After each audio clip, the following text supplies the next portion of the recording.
Good afternoon, friends. I welcome you again to Just Like Academia, that is powered by Abhimanyu. Friends, in the past we discussed, different types of concepts and different series that we launched. Right, starting with last simplified series, then we discussed previous year's questions, right, and try to explain, the concepts which are involved in those questions, from almost all the main subjects. Okay, right from commercial law to CRPC to evidence we discussed, right. Today we are starting another series which is entitled as judiciary preparation through MCQs। इसमें हम previous years के question को नहीं discuss कर रहे हैं, but इसमें हम मेटिकुलसली टॉपिक वाइज हर एक सब्जेक्ट के MCQs डिस्कस करेंगे टॉपिक वाइज। ठीक है, टॉपिक वाइज मीनिंग दैट अगर मैं सपोज कॉन्स्टिट्यूशन लॉ की बात कर रहा हूँ तो I shall be starting with evolution of constitution, then उसके बाद salient features of Indian constitution, then citizenship, then fundamental rights, ऐसे इस ऑर्डर में, जो कि आपके लिए बहुत बेनिफिशियल होगा, क्योंकि राइट इसके साथ साथ हमें एक तो MCQ के थ्रू कंसेप्ट तो समझ आएंगे, साथ में हमारा पूरा का पूरा ऑर्डरली सिलेबस या सब्जेक्ट भी कवर होगा। तो ये पर्पज़ है राइट हमारा इस न्यू सीरीज को स्टार्ट करने का, इसलिए हमने इसको नाम दिया है right judiciary preparation. And this is relevant for all aspirants who are preparing for different states judicial service examination, not necessarily the one who are preparing for Haryana judiciary. ये सब के लिए ज़रूरी है, because constitutional law is most important component of your prelim syllabus at least. ठीक है, in some states of course it constitutes an important part of main syllabus as well, but preliminary में बड़ा इंपॉर्टेंट रोल प्ले करता है। Otherwise also constitution law एक grand norm है, इसके बारे में सभी जुडिशियल सर्विसेज के एस्पिरेंट को पता होना चाहिए। तो this is what we are trying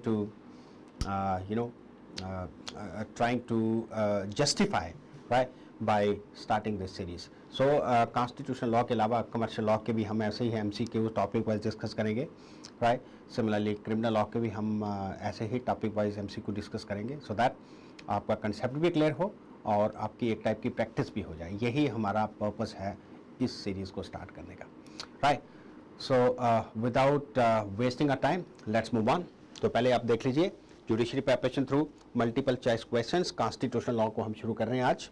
ठीक है, तो टॉपिक वाइज हम इम्पॉर्टेंट क्वेश्चंस को सिलेक्ट करके आपके सामने लाएंगे और उनकी एक्सप्लेनेशन वो आपको लिंक में PDF के फॉर्म में मिल जाएगी, राइट। बट और जो इसके किसी भी पर्टिकुलर क्वेश्चन के पीछे जो बैकग्राउंड है उसको भी एक्सप्लेन किया जाएगा, ठीक है, while discussing a particular topic. ठीक है, तो आज कॉन्स्टिट्यूशनल लॉ में हम पहला टॉपिक डिस्कस कर रहे हैं जिसका नाम है एवोल्यूशन ऑफ इंडियन कॉन्स्टिट्यूशन। इससे पहले कि हम क्वेश्चन अटैम्प्ट करें तो आपको पता होना चाहिए कि हमारा कॉन्स्टिट्यूशन कैसे इवॉल्व हुआ, कैसे ब्रिटिश डेज के टाइम से कैसे कैसे जैसे कॉन्स्टिट्यूशन डॉक्यूमेंट्स जो ब्रिटिशर्स ने इंट्रोड्यूस किए इंडिया में, ठीक है, इंडिया को गवर्न करने के लिए, उससे हमारा कॉन्स्टिट्यूशन किस तरीके से इन्फ्लुएंस हुआ, कैसे हमारे कॉन्स्टिट्यूशन मेकर्स ने उस लेगेसी को, ठीक है, आगे कंटिन्यू किया and reproduce the same including their accumulated experience, right, regarding the working of those constitution documents, right, into the Indian constitution which was drafted by our constituent assembly, right, in 1949। ठीक है, इसलिए constitution का evolution या constitution की history पता होना बहुत ज़रूरी है। और हर साल, ठीक है, आप पेपर स्कैन करके देख सकते हैं, बहुत से क्वेश्चंस इस एरिया से पूछे जाते हैं। ठीक है, राइट। इसमें बेसिकली एवोल्यूशन ऑफ कॉन्स्टिट्यूशन में हम थोड़े बहुत ब्रिटिश हिस्ट्री की बात करते हैं। ब्रिटिश हिस्ट्री मीनिंग जो 1858 के बाद जो ब्रिटिश पार्लियामेंट ने कॉन्स्टिट्यूशनल डॉक्यूमेंट या एक्ट बनाए for the governance of India, right, उसके बारे में थोड़ा हम डिस्कस करते हैं और पढ़ते हैं। ठीक है, जिससे हमें ये पता चलता है कि हमारे कॉन्स्टिट्यूशन मेकर्स ने राइट क्या बारो किया उन कॉन्स्टिट्यूशनल डॉक्यूमेंट से जो कि एक इम्पीरियल पावर ने इंडिया के ऊपर इम्पोज किए थे और किस तरीके से हमने उनको मॉडिफाई किया।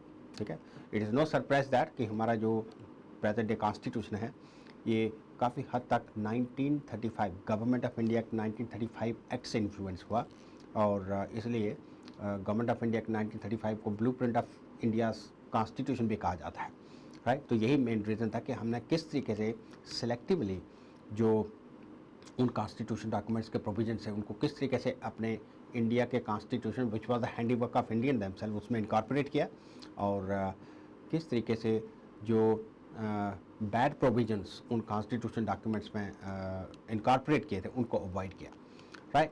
सो इसी कॉन्टेक्स्ट में हमें इंडिया की evolutionary history of the constitution को अंडरस्टैंड करना है। ठीक है, इनफैक्ट कहते हैं हर कॉन्स्टिट्यूशन एक नई सूबे का आगाज़ करता है राइट। तो उसी नई सूबे के आगाज़ को देखते हुए हमने किस तरीके से कॉन्स्टिट्यूशनल हिस्ट्री को एक्सप्लोर किया और अपना प्रेजेंट डे कॉन्स्टिट्यूशन लिखा राइट। उसी को मद्देनजर रखते हुए हम पहला क्वेश्चन देखते हैं जी। For the first time Indian legislature was made by cameral. ठीक है, बड़ा इंपॉर्टेंट क्वेश्चन है और ये बिहार जुडिशरी उत्तर प्रदेश जुडिशरी में बहुत बार पूछा गया है राइट। तो for the first time question है for the first time Indian legislature was made by cameral. तो पहले तो आपको फ्रेंड्स ये समझना है कि बाई कैमरल किसको कहते हैं। तो बाई कैमरल लेजिस्लेचर जैसे हमारी पार्लियामेंट है, बाई कैमरल मतलब ऐसा लेजिस्लेचर जिसमें दो हाउसेस हों। ठीक है, एक को अपर हाउस कहा जाता है और एक को लोअर हाउस कहा जाता है।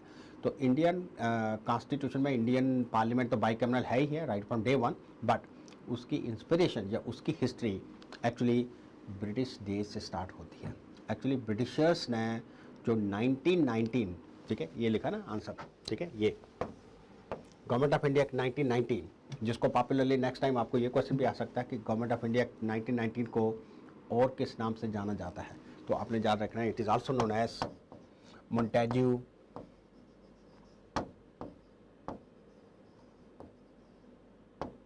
चेल्मस्फोर्ड रिफॉर्म्स।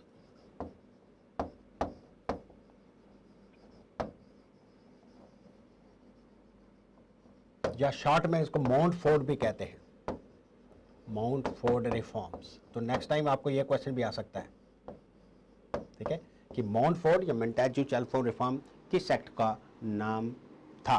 तो आप बोलोगे गवर्नमेंट ऑफ इंडिया 1919। ठीक है, इनफैक्ट ये मोंटेग्यू चेल्मस्फोर्ड रिफॉर्म का नाम उस वक्त के जो सेक्रेटरी जनरल और जो गवर्नर जनरल इंडिया का था अंग्रेज, ब्रिटिश गवर्नर जनरल और British secretary of state for India. ठीक है, जो secretary for state for India था ही वॉज लॉर्ड मोंटेग्यू। ठीक है, and Chelmsford was the governor general. उनके नाम से इस कॉन्स्टिट्यूशन डॉक्यूमेंट को जैसा कहते हैं कि नाम दिया गया था राइट। तो याद रखना इसके बहुत से प्रोविजंस थे but we shall not be going into the details. इसमें बड़े इंपॉर्टेंट प्रोविजंस आप ये कहते हो कि पहली बार इस एक्ट या इस कॉन्स्टिट्यूशन डॉक्यूमेंट में एक बड़ा इंपॉर्टेंट सिस्टम इंट्रोड्यूस किया था इंडिया में, that is called as dyarchy provincial level पे राइट। और और दूसरा सबसे इंपॉर्टेंट फीचर था इस एक्ट का, ठीक है, कौन सा 1919 एक्ट का, कि जो सेंट्रल लेजिस्लेचर था, ठीक है, जिसको सेंट्रल असेंबली भी कहा जाता था, सेंट्रल लेजिस्लेचर पहली बार बाई कैमरल बना था। तो आपको कभी पूछा जा सकता है कि अगर हम अपनी राज्यसभा का ओरिजिन ट्रेस करें तो कहाँ से हम उसको ट्रेस कर सकते हैं, तो वो भी आंसर यही होगा गवर्नमेंट ऑफ इंडिया 1919। एनीवे, कहने का मतलब कि for the first time Indian legislature made by cameral under which act. तो कहने का मतलब 1919 एक्ट में पहली बार बाई कैमरल बनाया है, दो हाउसेस बनाए थे। ठीक है, नीचे वाले हाउस को लेजिस्लेटिव असेंबली कहा गया और अपर हाउस को काउंसिल ऑफ स्टेट्स कहा गया।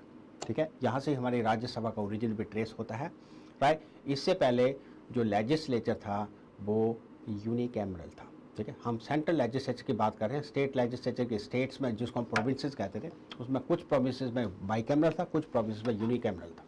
ठीक है, बट हम सेंट्रल लेजिस्लेचर की बात कर रहे हैं कि पहली बार सेंट्रल लेजिस्लेचर बाईकैमरल इस एक्ट के अंडर बना था। Is that clear?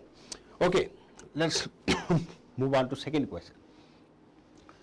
The main function of the constituent assembly was, बड़ा सिंपल सा क्वेश्चन है कि कॉन्स्टिट्यूएंट असेंबली का सबसे बड़ा फंक्शन क्या था। तो ऑफकोर्स राइट एक लेमैन भी इसका आंसर दे सकता है कि कॉन्स्टिट्यूएंट असेंबली का मेन फंक्शन था कॉन्स्टिट्यूशन को लिखना। ठीक है, यू नो ये भी एक एवोल्यूशन ऑफ कॉन्स्टिट्यूशन में ही टॉपिक आता है कि किस तरीके से हमारा कॉन्स्टिट्यूशन इवॉल्व हुआ, कैसे कैसे हमने इन ब्रिटिश एक्ट से इंस्पिरेशन ली, इन ब्रिटिश एक्ट का क्या इन्फ्लुएंस हुआ हमारे कॉन्स्टिट्यूशन पे, राइट, और किस तरीके से हमारे कॉन्स्टिट्यूशन मेकर्स जो कि कॉन्स्टिट्यूएंट असेंबली में इलेक्टेड रिप्रेजेंटेटिव थे लोगों के, ठीक है, दैट्स अ डिफरेंट मैटर कि दे वर इनडायरेक्टली इलेक्टेड, किस तरीके से उन्होंने एक बड़ा इंपॉर्टेंट डॉक्यूमेंट क्रिएट किया, ठीक है, after putting an almost 3 years labour, ठीक है, and the constitution was finally produced, ठीक है, ऑन 26 नवंबर 1949, ठीक है, जिसको हम आज की डेट में भी कॉन्स्टिट्यूशन डे मनाते हैं, राइट।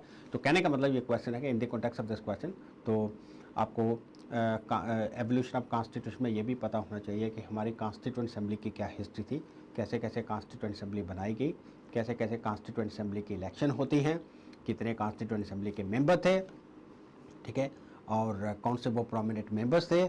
इस कॉन्स्टिट्यूएंट असेंबली की सबसे इंपॉर्टेंट कमेटी कौन सी थी, जिसको हम ड्राफ्टिंग कमेटी कहते हैं, जिसको अम्बेडकर जी अम्बेडकर जी ने हेड किया, ठीक है, कब वो कॉन्स्टिट्यूट हुई और कब उस कमेटी के रिकमेंडेशन से अल्टीमेटली कॉन्स्टिट्यूशन लिखा गया, ठीक है, राइट। सो मेन फंक्शन, यहाँ क्वेश्चन सिंपल पूछा है कि main function of the constituent assembly, of course not this one amending the constitution, no, right, enforcement of the constitution, no, interpretation of the constitution, no, तो answer is framing of the constitution. Constituent assembly बनाई ही इसलिए थी, right, कि वो देश के लिए एक संविधान लिख सके, एक कॉन्स्टिट्यूशन लिख सके, ठीक है, राइट। इसकी हिस्ट्री में जाना बहुत ज़रूरी है कॉन्स्टिट्यूएंट असेंबली की। एवोल्यूशन ऑफ कॉन्स्टिट्यूशन में आपको कॉन्स्टिट्यूएंट असेंबली की हिस्ट्री के बारे में भी पता होना चाहिए।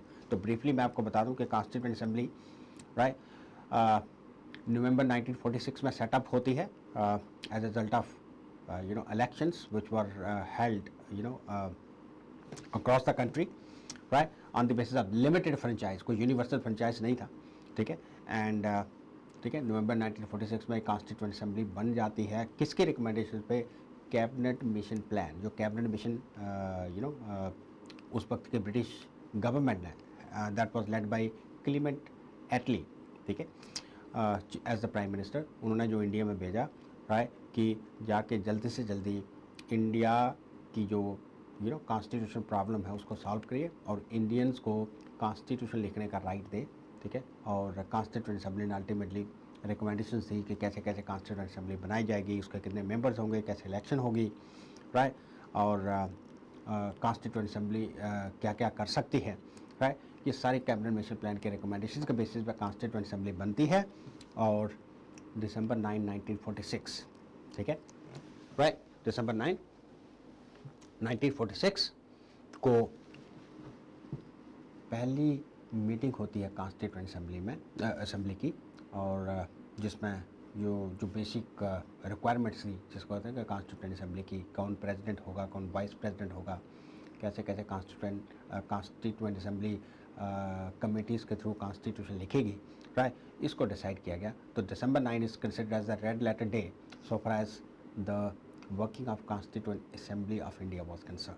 तो मेन फंक्शन, जहाँ क्वेश्चन हमें ज़्यादा डिटेल में जाने के लिए, तो main function of the constituent assembly क्या था, framing of the constitution, answer is A. Next, time taken by the constituent assembly to prepare constitution is या was, right, total constituent assembly ने कितना टाइम लिया। तो बड़ा एक क्विज टाइप क्वेश्चन है ये, आपको इनफैक्ट जीके में भी आ सकता है।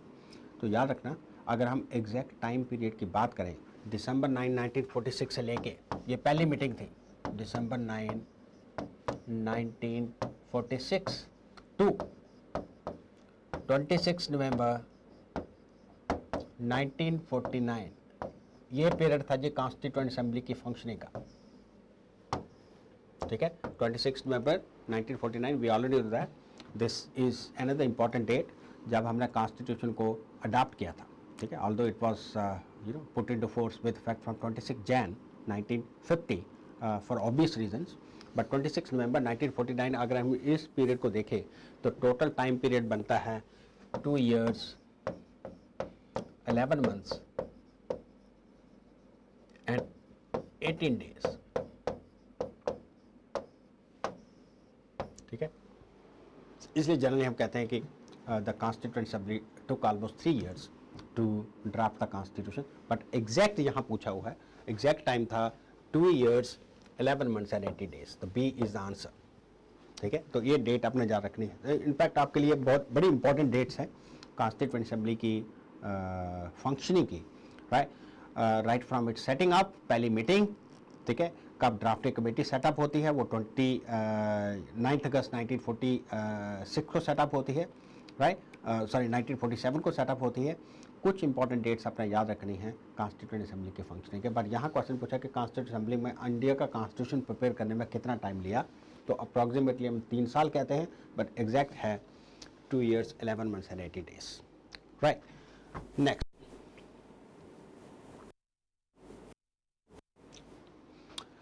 How many articles were there originally in the constitution of India. ठीक है, ये topic again I am repeating it, ये टॉपिक जो हम डिस्कस कर रहे हैं ये है topic evolution of Indian constitution, right. बिल्कुल क्रोनोलॉजिकल ऑर्डर में हम कॉन्स्टिट्यूशन के पूरे टॉपिक्स डिस्कस करेंगे through MCQs। Similarly we shall also be discussing other subjects of judiciary, ठीक है, जुडिशरी सिलेबस या examination, right, in the similar order. ठीक है, सो दैट आपको एक थोड़े बहुत आपकी जो कंसेप्ट है उसकी ब्रशिंग अप भी हो जाए, साथ में आपकी रिहर्सल भी हो जाए, राइट, और साथ में आपको रेडीमेड, ठीक है, MCQs भी मिल जाए। ठीक है, एक टॉपिक वाइज। ठीक है, ये पर्पज है ये सीरीज का।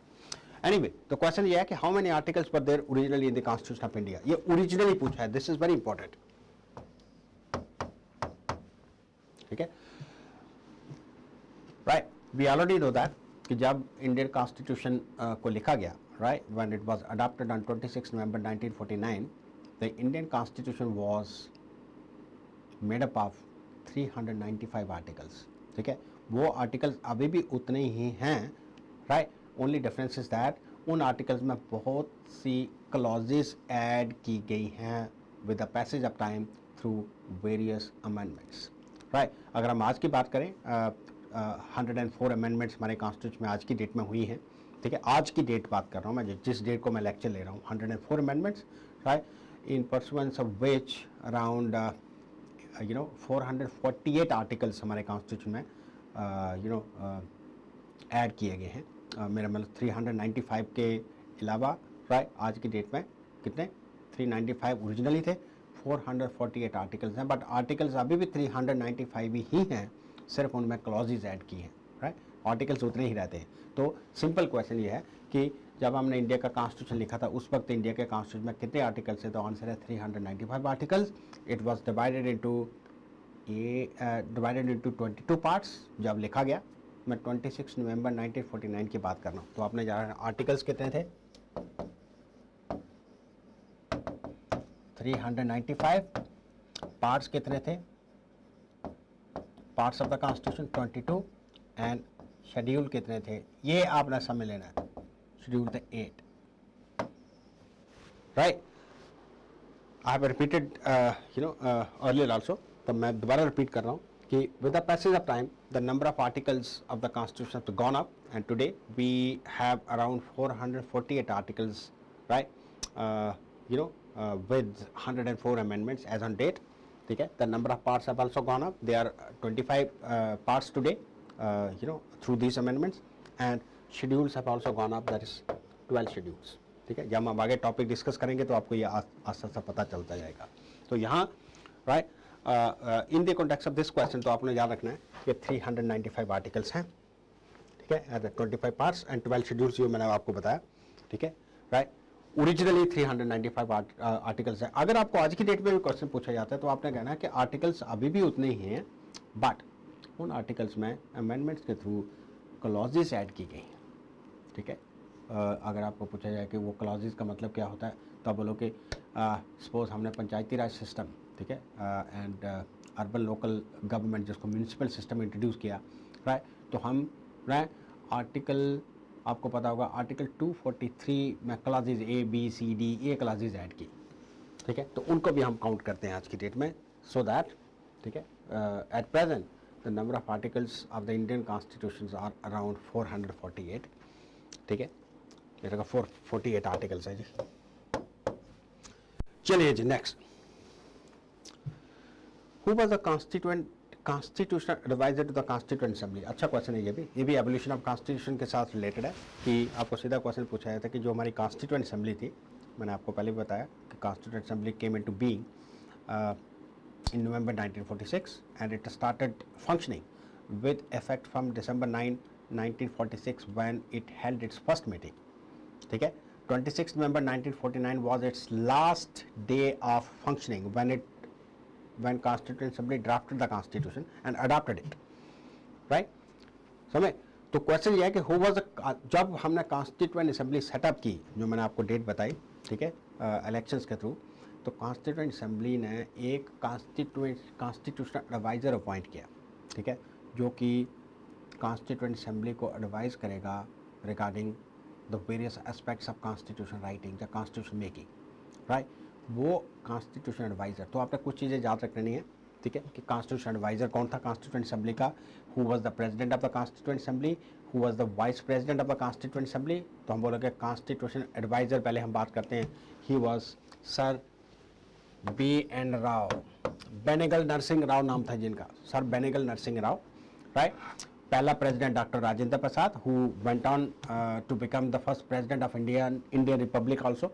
In fact, he shares a distinction of being elected as the president of Indian Republic for 2 consecutive times. Firstly, he was elected by Constituent Assembly, and secondly, he was elected by the Parliament when Parliament came into being in 1951, ठीक है, through first general elections, right. ऐसे ही आपको पता है who was the chairman of drafting committee, जिसने constitution लिखा, तो doctor B R Ambedkar, ठीक है। डॉक्टर बी आर अम्बेडकर को कब इलेक्ट किया गया, ठीक है, और किस डेट को कॉन्स्टिट्यूएंट असेंबली की ड्राफ्टिंग कमेटी एग्जिस्टेंस में आई। तो ये कुछ फैक्ट्स आपको कॉन्स्टिट्यूएंट असेंबली के बारे में पता होने चाहिए अगर आपको एवोल्यूशन ऑफ इंडियन कॉन्स्टिट्यूशन के बारे में समझना है तो, राइट। तो याद रखना इस कॉन्टेक्स्ट में सर B.N. राव, ठीक है, was the constitution adviser. In fact it is very important to note that जो हमारे कॉन्स्टिट्यूशन का पहला ड्राफ्ट था, फर्स्ट ड्राफ्ट, ठीक है, first draft of the Indian constitution was also drafted by, right, what do you call as advisory committee of the constituent assembly headed by sir B.N. Rau. इसी draft को doctor B R Ambedkar led drafting committee ने ultimately scrutinize किया था, ठीक है, and ultimately it brought about several changes into that and then placed it before the constituent assembly. But पहला draft जो constitution का, जिसमें काफ़ी चेंजेस ड्राफ्टिंग कमेटी ने की बाद में, पहला ड्राफ्ट भी advisory branch of the constituent assembly, advisory branch थी जो कॉन्स्टिट्यूएंट असेंबली की, उसने ड्राफ्ट किया था, and that advisory branch was led bye sir B.N. Rao, right. It is very interesting to note that it was this important member of the Constituent Assembly who also recommended the incorporation of directive principles of state policy। जो हमारे constitution में directive principles हैं ये भी इनकी recommendations पे add किए गए थे, ठीक है। He helped in the drafting of several fundamental rights of the Indian constitution, like article 21, article 20, ये सारी इनकी देन है, कंट्रीब्यूशन है।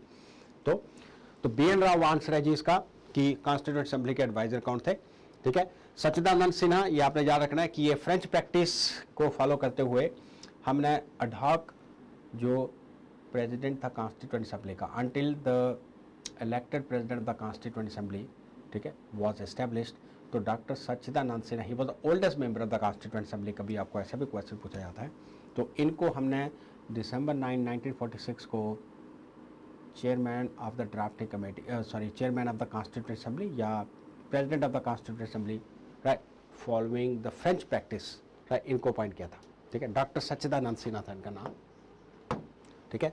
Doctor B.R. अम्बेडकर ये तो चेयरमैन थे ड्राफ्टिंग कमेटी के, आपको पता ही है, एंड ठीक है, नन ऑफ द अबव। तो जहाँ आंसर है, आंसर ए, ठीक है। He was great jurist in fact. तो मैंने अब बहुत से फैक्ट्स आपको B.N. राव के बारे में बताए। Next, our constitution came into force on, ठीक है, ये भी एवोल्यूशन ऑफ कॉन्स्टिट्यूशन है, तो मैं इसको पहले भी डिस्कस कर चुका कि there is a distinction between adoption of Indian constitution and its commencement. Commencement या फोर्स एक ही मतलब होता है, ठीक है। तो दो डेट्स आपने याद रखनी है जहाँ तक इंडिया के कॉन्स्टिट्यूशन के अडॉप्शन की बात है। जिस दिन हमने एडप्ट किया और अडॉप्ट किया वो है 26 नवंबर 1949, और जिस डेट से हमने कॉन्स्टिट्यूशन को फोर्स में लाया, फोर्स का मतलब अब इसके प्रोविजंस इम्प्लीमेंट होना शुरू हो गए, like fundamental right, directive principle सारे इम्प्लीमेंट होना शुरू हो गए, राइट। वो थी डेट 26 जैन 1950। इसके पीछे भी थोड़ी हिस्ट्री है कि हमने जब हमने कॉन्स्टिट्यूशन को 26 नवंबर को बना लिया था और अडॉप्ट कर लिया, तो what was the purpose of postponing it's enforcement या कमेंसमेंट टू 26 जैन 1950। तो इसका एक हिस्टोरिकल रीज़न है, क्योंकि 26 जैन 1930 को, अराउंड 20 ईयर्स एगो, ठीक है, हमने पूर्ण स्वराज, जिसको कंप्लीट इंडिपेंडेंस का रेजोल्यूशन कहते हैं, लाहौर सेशन ऑफ कांग्रेस होता है, वहाँ हमने पहली बार इंडिपेंडेंस डे मनाया था, ठीक है, and national tricolour was unfurled, ठीक है, ऑन दैट पर्टिकुलर डे, ठीक है।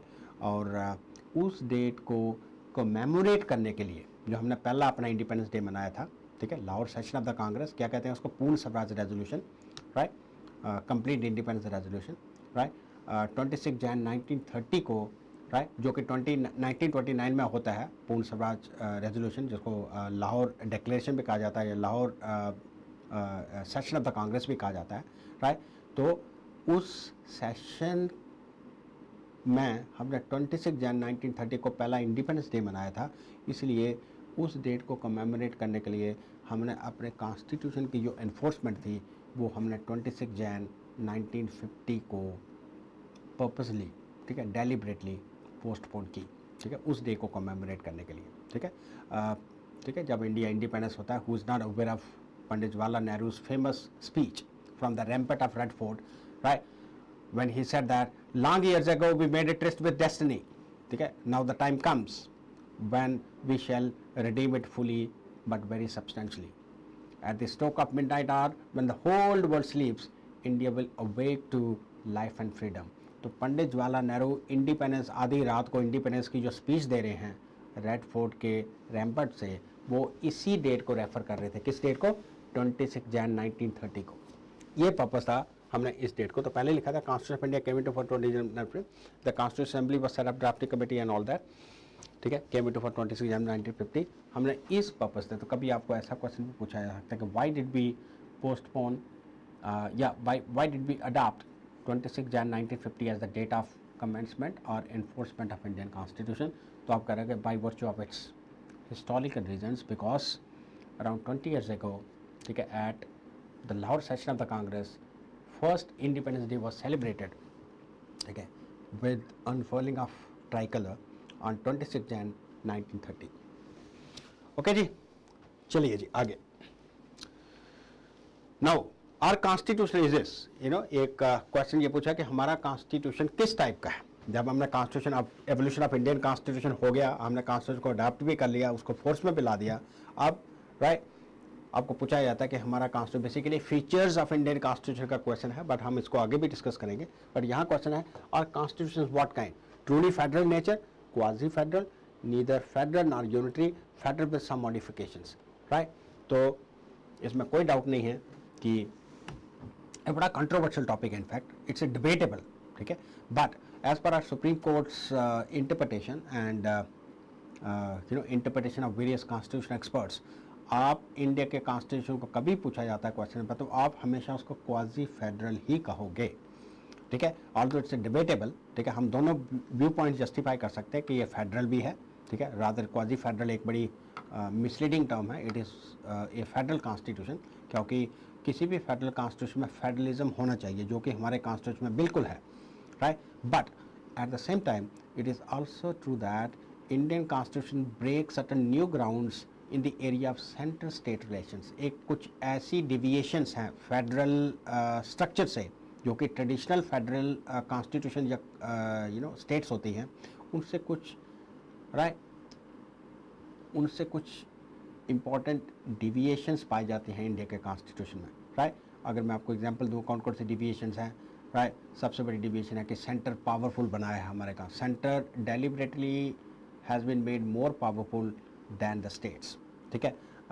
उसको हम कैसे कह सकते हैं कि वो सेंटर कैसे पावरफुल है, सेंटर के पास लेजिस्लेटिव पावर्स हैं, ज़्यादा हैं, सेंटर के पास फाइनेंशियल पावर ज़्यादा हैं, सेंटर के पास इमरजेंसी लगाने की पावर है, right, under which it can under which the entire constitutional framework of India can be converted into a unitary, जैसे कि हमारा देश एक यूनिटरी देश है, राइट, यूनिटरी कॉन्स्टिट्यूशन बन जाता है इमरजेंसी के टाइम, राइट।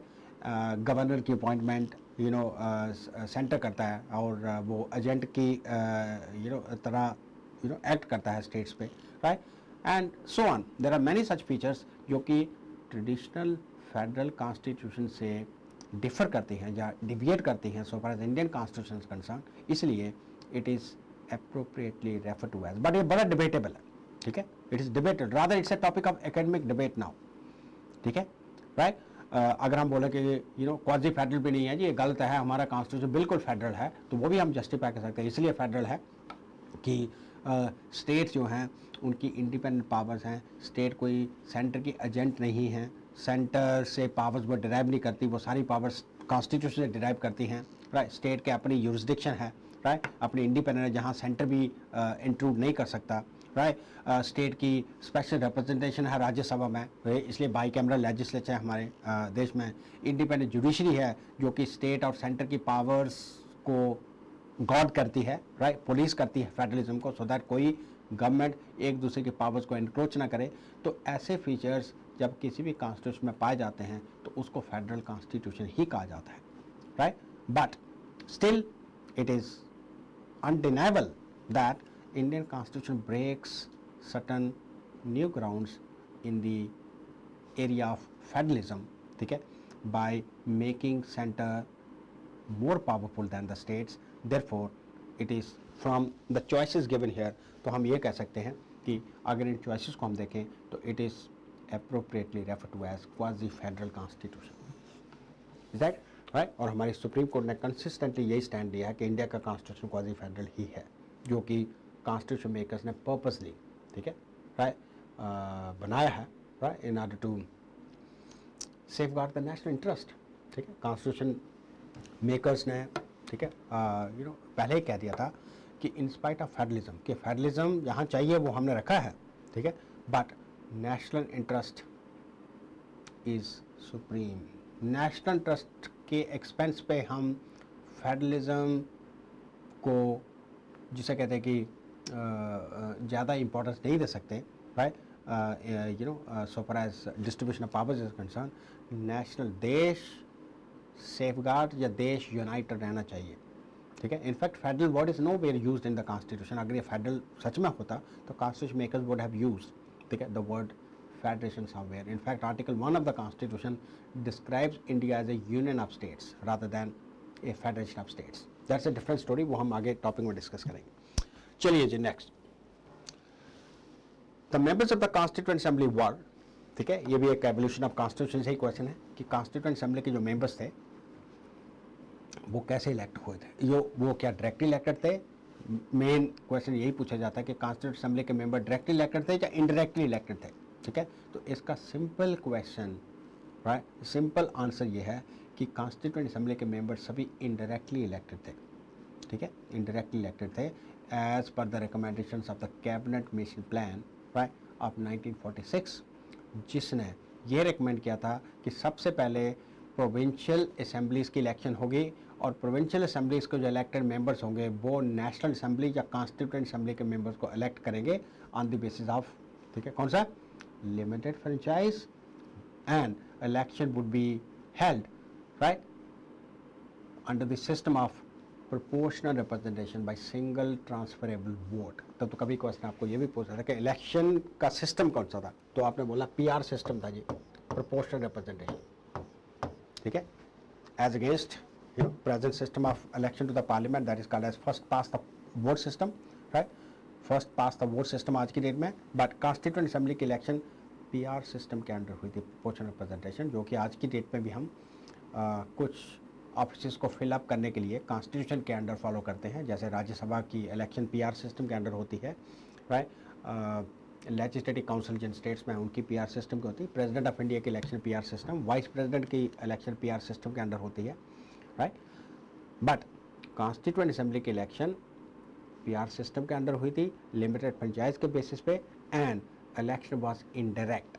ठीक है, ये याद रखना। इनडायरेक्ट का मतलब यह है कि इंडिया के जो लोग थे, जो वोटर्स थे उस वक्त, ठीक है, they did not participate in the electoral process to elect their representative to the constituent assembly.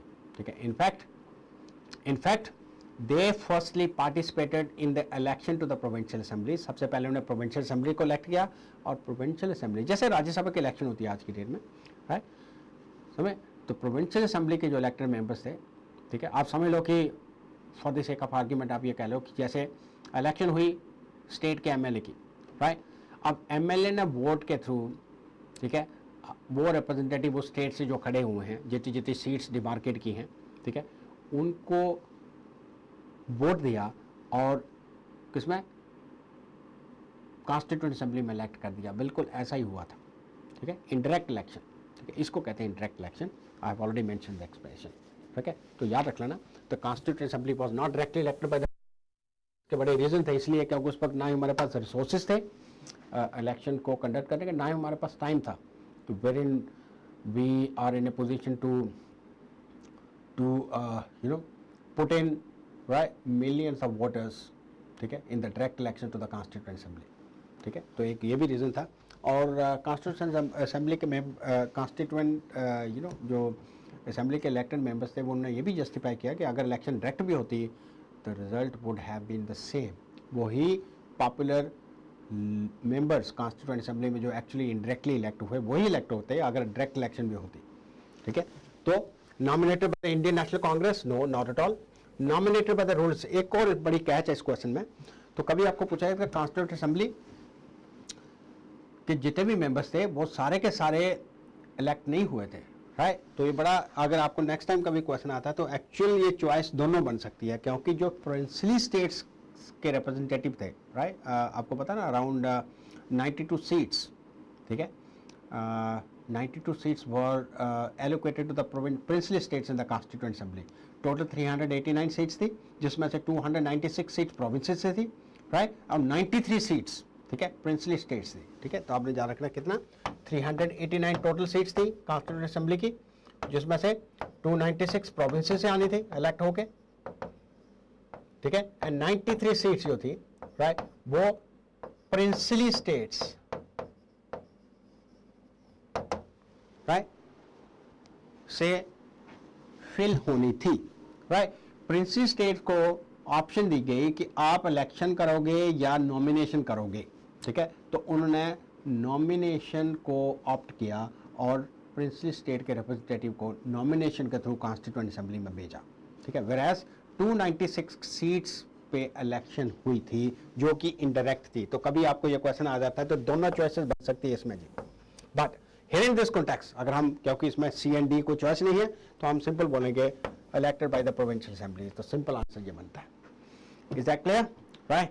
I hope you got some, brief idea about okay, the evolution of Indian Constitution, right, through these questions, and hopefully it will serve your purpose, right, so far as preparation for forthcoming judicial exam is concerned, right.